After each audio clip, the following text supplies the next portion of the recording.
Salut tout le monde. Donc je vous fais une petite vidéo. Donc la deuxième vidéo qui va poursuivre. Donc je vais en faire plusieurs. Donc là, cette vidéo, ça va parler des premiers matchs qui ont eu lieu du tournoi proposé par les WTH. Je suis accompagné de Jane. Salut Jane. Salut. Et on va parler un petit peu du déroulement du match CFR majoritairement. Moi, je vais aussi essayer de parler des autres matchs à Jane s'il y a quelques mots à dire. Mais justement, te poser la question directement, comment ça s'est déroulé ton match, quel poste tu joues, et me dire généralement comment ça s'est déroulé tout pour toi. Alors moi d'habitude en match de tournoi je joue SL défense et bon ça m'arrive de jouer support 1G parce qu'on est toute une équipe de plusieurs personnes et en fonction des disponibilités de chacun on va pas toujours forcément jouer le même rôle, mais voilà, moi mon rôle ces derniers temps ça a beaucoup été SL. Et le match en lui-même du coup bon, bah, c'était le premier du tournoi. Très intéressant, très surprenant aussi, on s'attendait pas à ce que ça se déroule comme ça, à vrai dire. Mais voilà, c'était comme d'habitude très formateur et très intéressant. Ouais, voilà. Ouais, c'est cool. Bon, c'est vrai que c'est quand même un match qui a vite tourné à un 5-0, hein. C'est un match qui était assez rapide. Même pas un 30 minutes, c'est un 25-28 minutes de match, je crois bien. Ouais, ouais, ça a été très rapide. Donc c'est vrai qu'il n'y a pas grand chose à dire. On peut pas forcément donner les détails parce que nous-mêmes, on est des joueurs de CFR, donc on va pas forcément donner de détails tactiques ou stratégiques. Mais pour vous situer un petit peu la chose, on était largement au-dessus, sans mettre en avant les CFR, on était largement au-dessus. C'est une équipe qui était non, germanique-turque. Donc moi au début, d'ailleurs, je me suis un peu trompé. Je pensais que c'était une équipe essentiellement allemande. Et en creusant un petit peu, grâce à un autre joueur, en fait, on a découvert qu'il y avait aussi des Turcs qui jouaient dans cette équipe. Donc le mélange de donations est très intéressant sur le papier, mais c'est vrai qu'au niveau de la com, et au niveau de l'organisation, étant donné qu'on savait déjà que c'était une équipe qui ne fait pas de tournoi, on n'avait jamais joué nous en tant que CFR contre cette équipe particulière qui a un mixte. Bon, on pouvait s'attendre vraiment forcément à un niveau un peu plus bas. Et voilà, ça s'est Ouais, je me révélé. suis fait la réflexion. Je me suis fait la réflexion d'ailleurs juste après le match. Moi, je pensais qu'ils étaient allemands aussi, uniquement allemands. Mais c'est vrai que je me suis dit, comme il y a des coalitions qui sont faites là dans le cadre du HLL Seasonal, je me suis dit, mais ceux qui doivent communiquer dans une langue qui n'est pas leur langue maternelle, ça rajoute une difficulté en fait. Et donc du coup, ça donne encore plus de mérite à ces joueurs-là. Enfin, Ah, ouais, je suis d'accord avec toi. C'est vrai que c'est beaucoup plus facile. Bah, c'est vrai que ça donne du mérite et en fait, toutes ces équipes mixtes, moi, j'aimerais bien qu'en fait, elles puissent montrer en tout cas en loser bracket qu'elles ont du potentiel, ouais, elles ont du mérite tout simplement à faire des mixtes et à essayer de construire quelque chose. En plus, c'est vrai que c'est deux nationalités où jamais on aurait cru possible. Les Allemands et les Turcs, ça sonne pas. Voilà. On aurait pensé à un mix européen, mais alors c'est vrai que des Allemands et des Turcs tout de suite, c'est pas flagrant. On se dit pas, ça va être possible. disons que c'est compliqué pour eux de trouver, à part l'anglais, un langage pour communiquer ensemble. Après, la communauté turque en Allemagne est importante, mais bon, ça m'étonnerait qu'ils aient parlé allemand Ah pendant le ouais, c'est match. vrai que c'est. Mais c'est rigolo et voilà, j'espère qu'en loser bracket, ils vont rencontrer quelle équipe. Je suis en train de regarder, ils vont rencontrer qui est un mixte. Alors c'est pas écrit en mix les NADL. Moi-même, je me suis trompé la dernière fois en pensant que ce n'était pas un mix, mais non, c'est bien un mixte. Et en fait, je crois si je me trompe pas, en fait, chaque lettre est la première lettre de chaque équipe, donc de ce mix général. Donc j'ai essayé de piocher quelques petites infos de toutes les équipes. C'est très difficile parce qu'on est en période de tournoi, c'est pas comme de l'e-sport où on a des informations, on voit ce qui se passe en match. Donc forcément toutes les équipes gardent leurs propres infos, donc on tourne un petit peu, voilà, on tourne pas en rond, mais au niveau d'infos, on les a pas forcément. Bon, on On sait que, évite de, ouais. voilà, on sait On, qu'on on évite de donner notre strat, quoi. Ouais. voilà, c'est ça. Surtout que c'est un avantage énorme d'avoir certaines informations tactiques sur les autres équipes. Donc on sait que les CFR, bon voilà, ils n'ont pas eu trop de difficultés. Donc c'est Turcs et c'est Allemands. Je sais pas si toi, Jane, tu as regardé un petit peu les résultats des autres équipes, par curiosité ou rapidement. Ouais, un petit peu. Bah, alors, c'est sûr qu'on a été très très surpris par la victoire des Speeds sur Exodus. Principalement parce qu'en fait, enfin moi pour ma part, c'était une équipe dont j'avais jamais entendu parler avant. Donc, alors que Exodus, bah, ils sont très connus hein, finalement dans le milieu des Loose. On sait qu'ils sont très très bons au niveau mondial, donc c'est vrai que c'était une surprise assez grande. Mais ouais, les autres résultats, non, j'avoue que j'ai pas trop regardé. C'est vrai que celui-ci a fait beaucoup de bruit. Ouais, celui-ci, ça fait beaucoup de bruit. Et en plus, moi qui m'ai un peu questionné, etc., et j'ai essayé de choper quelques infos. Et encore une fois, c'est des suppositions. Je sais bien que mes informations ne sont pas totalement claires, parce qu'encore une fois, étant moi-même faisant partie d'une équipe, les équipes vont pas me donner ouvertement leur replay en disant, bah, tiens, Rudy, si tu veux voir toute notre tactique, comment on joue, d'où on vient, ça fait combien de temps qu'on joue, etc. Bah, je te les donne. Non, c'est impossible. Donc les équipes vont les garder. Mais j'ai pu choper quand même quelques infos. Ce que j'en ai compris, et encore une fois, c'est une supposition, c'est que je crois que c'est une équipe de squad. Et en fait, le résultat Ah, face au LS, il y a peut-être oui, ouais. une petite réponse à ça en se disant une équipe de squad qui joue des cartes closes, parce qu'on a vu forcément le pick et ban du Horgun, du L400, donc on s'appuie sur la mécanique individuelle de ces joueurs, du close combat, on évite les chars, on évite Mm. les zones, des zones, en fait, des zones ouvertes, hein, parce que des zones comme foi, il faut de la tactique, il faut de la cohérence d'équipe. Ce qui ne veut pas dire, Mm. pardon, ce qui ne veut pas dire que c'est une équipe, cette équipe-là en particulier, les Spits n'ont pas des capacités tactiques. Mais quand on joue pas assez régulièrement en jeu, parce qu'après il y a certains joueurs qui n'ont même pas 80 heures de jeu ou 50 heures, ce que j'ai compris, bah, il y a forcément un manque de connaissance du terrain. Forcément, au niveau tactique, on peut pas non plus, je veux dire, sortir des choses comme ça. Je sais pas comment l'expliquer, mais en gros, il faut une certaine connaissance quand même. Ça veut pas dire que c'est impossible pour ce genre d'équipe, mais selon moi, plus on joue au jeu, plus on a de facilité pour créer une stratégie, pour créer une tactique de jeu pour son équipe entière. Et c'est surtout qu'en plus des cartes ouvertes, il faut avoir des chars et la méta actuelle, c'est important. Alors, je sais pas si vraiment tu t'intéresses au niveau des chars, Jane, mais c'est vrai que avoir des Si, chars, si, j'aime bien tanker. t'aimes bien tanker, avoir des chars performants, c'est super important sur des cartes comme Foi, Sainte-Marie-du-Mont et des Ah maps. oui, ça fait toute une game, Ouais, hein. ça fait une game. Mais ça, Parce que c'est sûr. avoir un appui char pour l'infanterie face à des chars justement qui se font rouler dessus, ça change tout. Ça change Mm. vraiment totalement la carte et totalement la tactique d'une game. Donc en fait, ça me paraît pas incohérent que ce genre d'équipe comme les LS, les Exodus, donc c'est que trois équipes, hein, et ben en fait jouent des cartes closes, des cartes comme Urgen, Il-400, etc. C'est des cartes où on se base vraiment sur la tactique de l'infanterie et de mécanique individuelle de chaque joueur. Donc plus front Mm. kill, plus on avance. Ce qui équivaut à toutes les cartes, mais sauf dans toutes les cartes, il n'y a pas que ça qui compte quand tu as des chars qui t'appuient, une artillerie et un développement de jeu tactique. Alors, j'ai mis un peu de temps à parler un peu de tout ça, de ce résultat DLS et cette équipe là, qui est un mix a priori, hein, parce qu'il y a les KRT, si je me trompe pas, ouais, il y a les KRT. Oui, j'ai dit qu'ils avaient battu Exodus tout à l'heure, mais je me suis trompée, c'était bien de Lost Squad. Ouais, oui, t'as dit Exodus, mais non, ils vont Oui, oui, rencontrer j'ai dit, Exodus, mais ils vont rencontrer Exodus la ouais, prochaine fois, ouais. en fait, ils ont battu les LS. D'ailleurs, ouais, c'est ça qui nous a surpris, parce que moi-même, j'avais hésité, mais j'ai voté quand même, j'ai quand même voté LS en me disant, bon, bah, ils ont des bases. Après, on peut pas savoir l'état de forme qu'avaient les LS, mais passons, parce que sinon, on reste trop sur les suppositions, etc. Bon, pour remonter sur le haut du tableau, on a WTH Tango. Bon, moi, je sais pas pour toi, mais moi, je doutais pas que les WTH allaient gagner. Toi, on connaissait un peu la Non, troupe. clairement pas.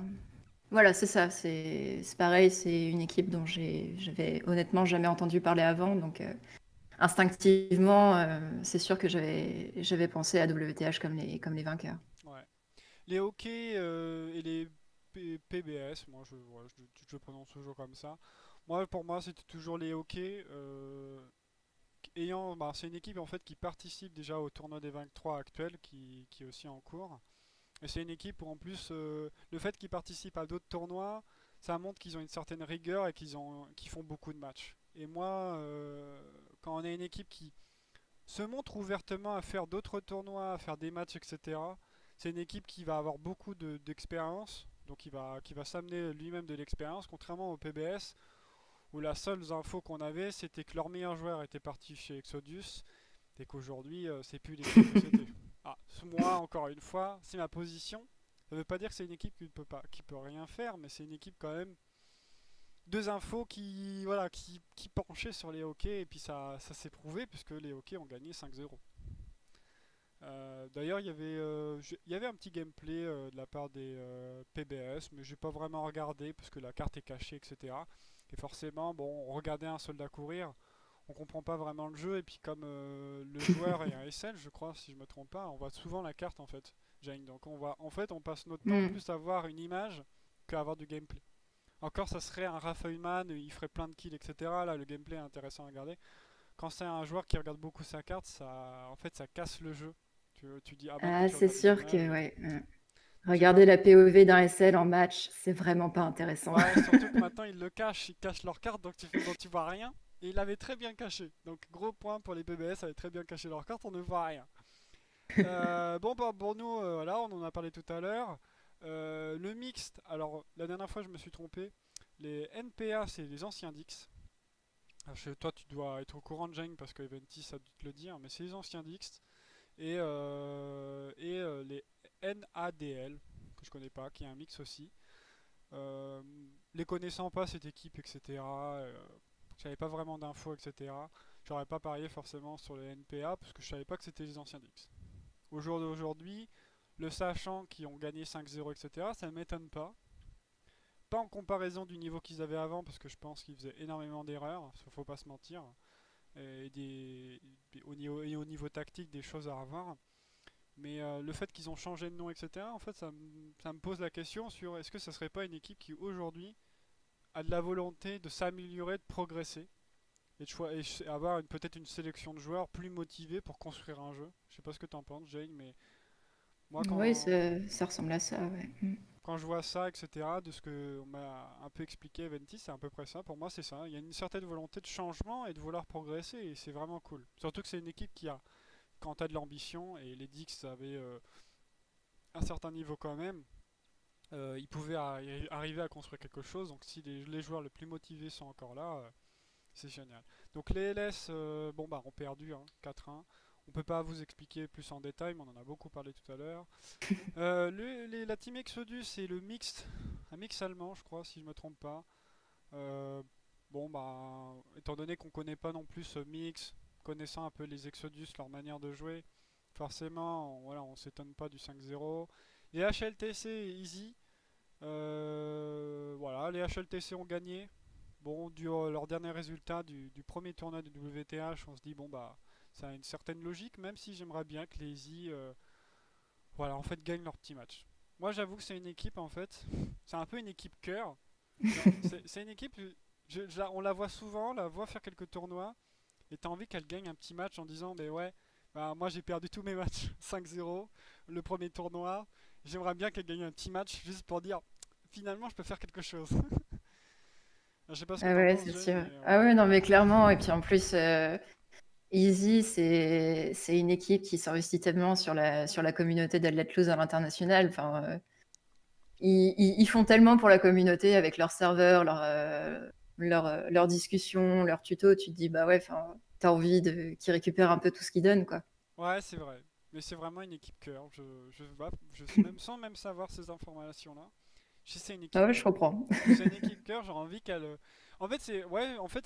Je pense que j'ai quand même ressenti qu'ils s'investissaient et qu'ils sont présents. Et t'as envie de te dire que même si c'est une équipe qui n'y arrive pas aujourd'hui, t'as envie qu'à un moment donné, ils puissent montrer qu'ils ont les capacités.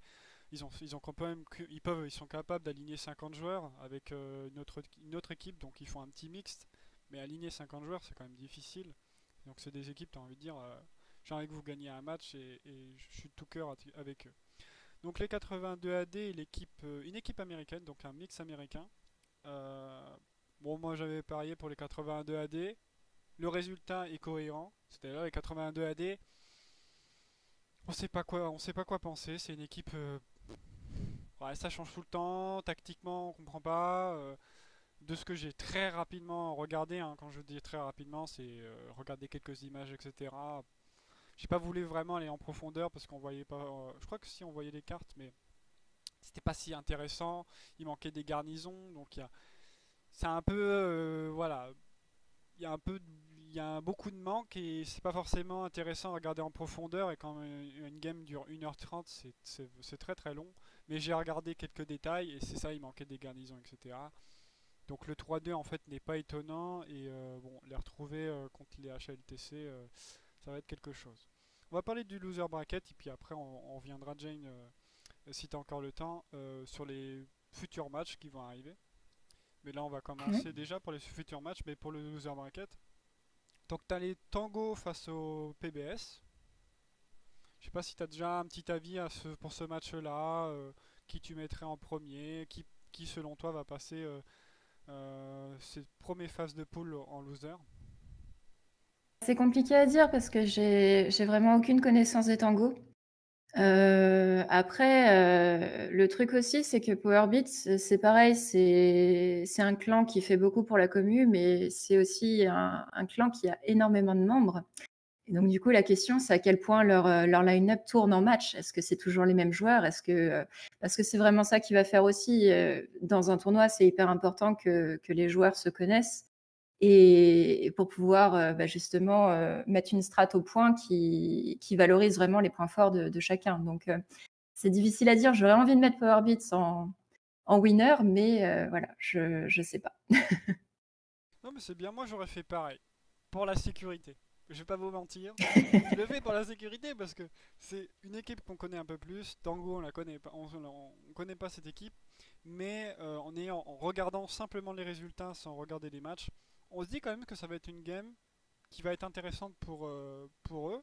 C'est quand même des équipes, je pense, ces deux équipes à leur carte à jouer et ça va être intéressant.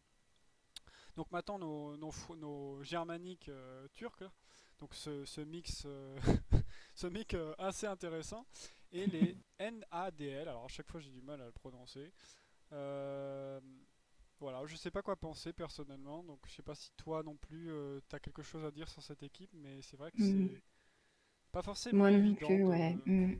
Bah, NADL, je sais pas du tout comment ils jouent. La 3e Panzer Division avec la TGF, du coup, on les a rencontrés la semaine dernière. Donc, à voir comment ils travaillent aussi sur une autre map, parce que c'est pareil, on les rencontrait pour la première fois. Donc, c'est pas évident d'avoir une idée de leur style de jeu sur une seule game. Donc, non, là, j'ai pas d'idée du tout. Euh, donc je vais en profiter aussi pour. Allez, hop, voilà, on n'a pas d'idée. Bon, bah, moi je vais faire un pari.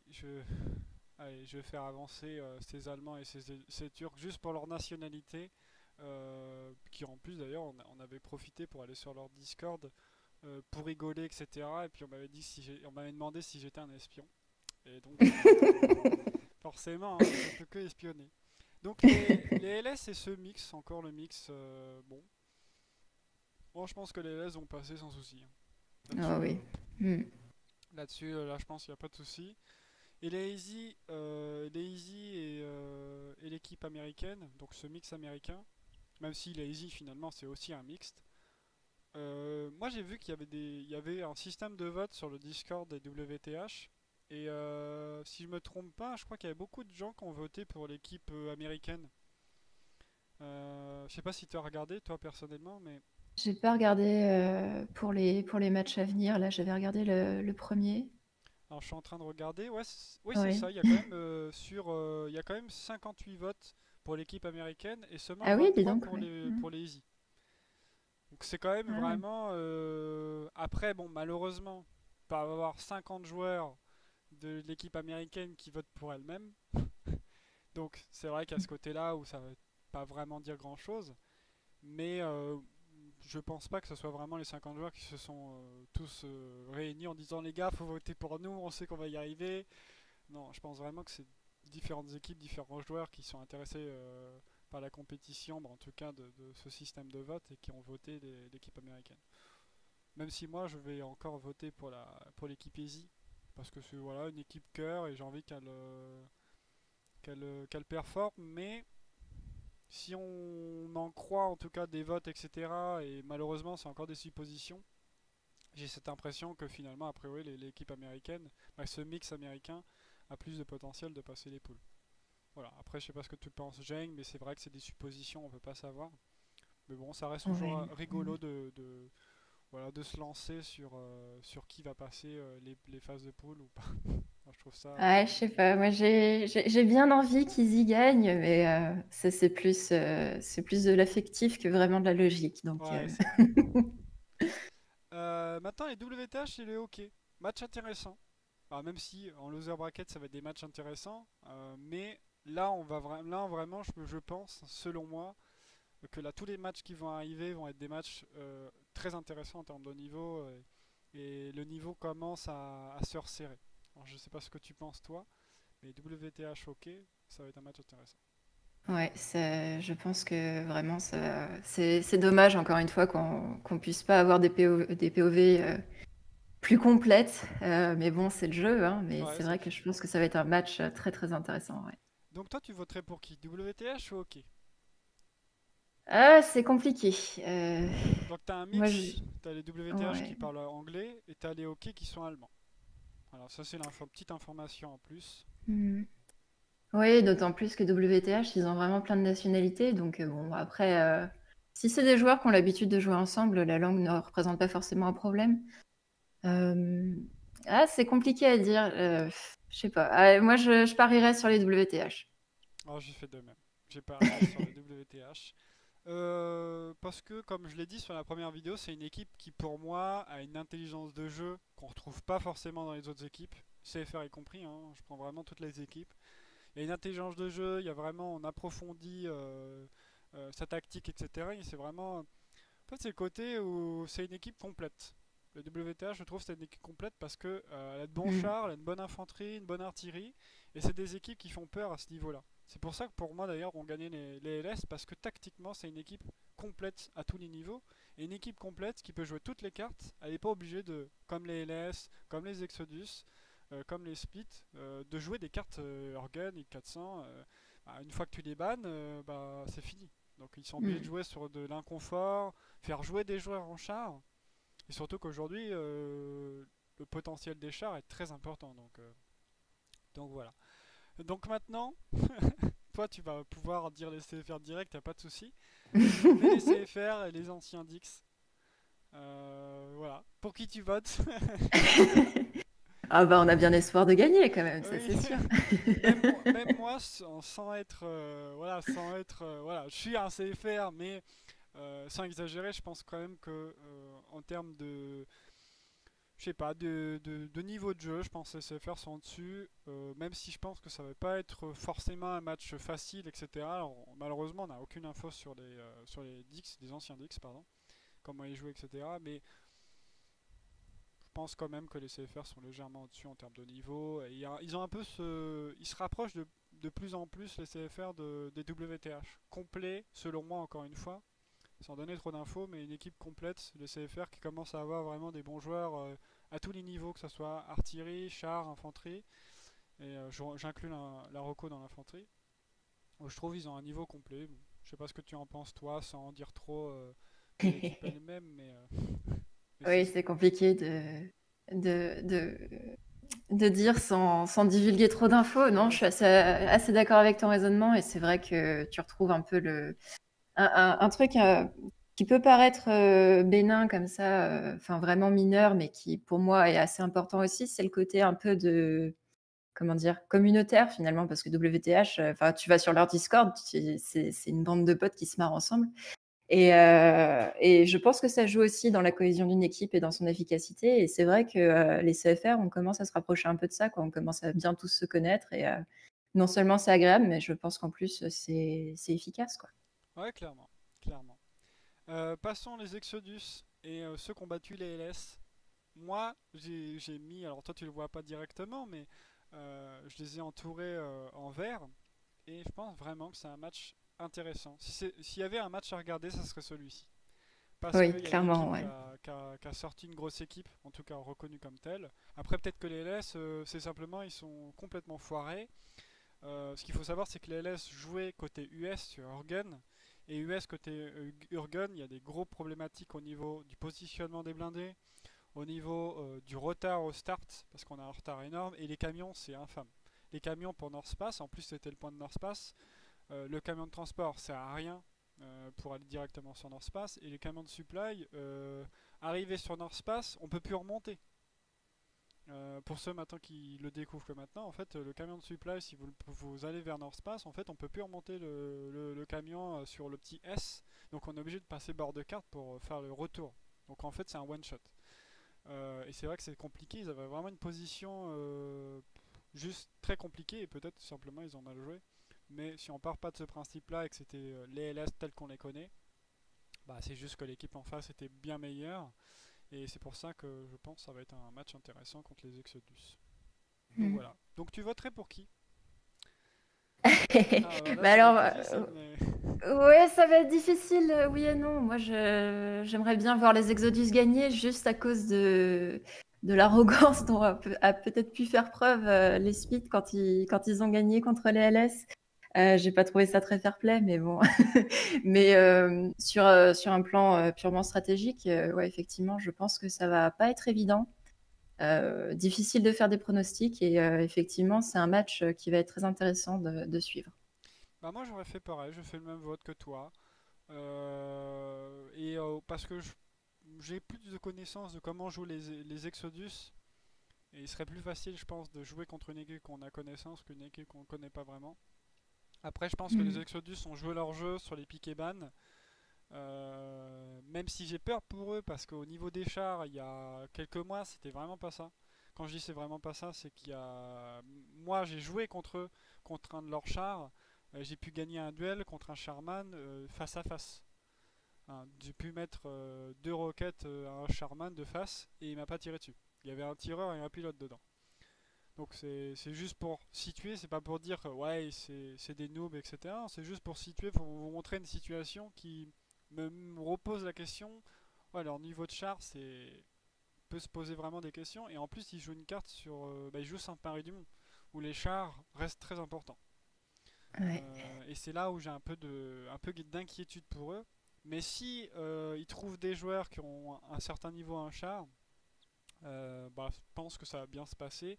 Et selon moi, ça reste comme une carte où il faut de la tactique. Même si je pense que l'autre équipe y arrivera très bien, hein, elle en a les capacités, il suffit juste d'étudier la carte. Mais des joueurs qui ont bien plus l'habitude, etc., au niveau tactique, ça va beaucoup plus fluide. Et c'est une carte qui a besoin de ça. Quand on pense à Rue de la Gare, les zones stratégiques, sans les situer précisément, elles sont vraiment très loin les unes des autres, entre le point fort, le flanc droit, le flanc gauche. C'est vraiment très large, c'est une zone très large à prendre et voilà. Donc voilà, moi aussi j'ai voté Exodus. Maintenant les HLTC, les 82 AD. Est-ce que tu as une opinion sur ces deux équipes? Voilà, une petite idée encore une fois. Pas vraiment, parce que je connais vraiment pas le style de jeu en tournoi des HLLTC, donc ça va être compliqué pour moi de faire des pronostics sur ce coup. Ah, là t'as pas d'idée du tout.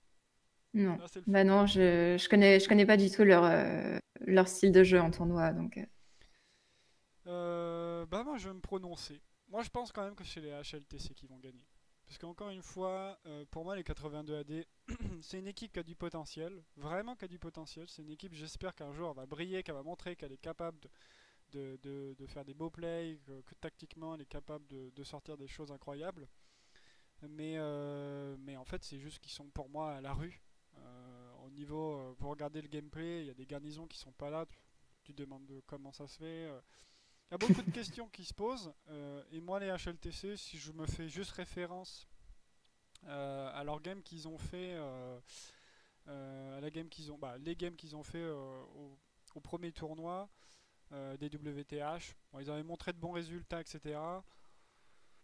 Donc voilà, je les mets en avant. Je pense qu'ils peuvent gagner pas facilement. Bon, peut-être avec un peu plus de facilité au vu des résultats, etc. Mais encore une fois, c'est des suppositions. Donc voilà, faut se rendre compte que tout ce qu'on fait, c'est beaucoup de suppositions parce que on ne voit pas comment jouent les équipes. C'est pas, voilà, on n'a pas réellement on voit pas les matchs, tout simplement. On n'a pas de visuel du tout sur ce qui se passe.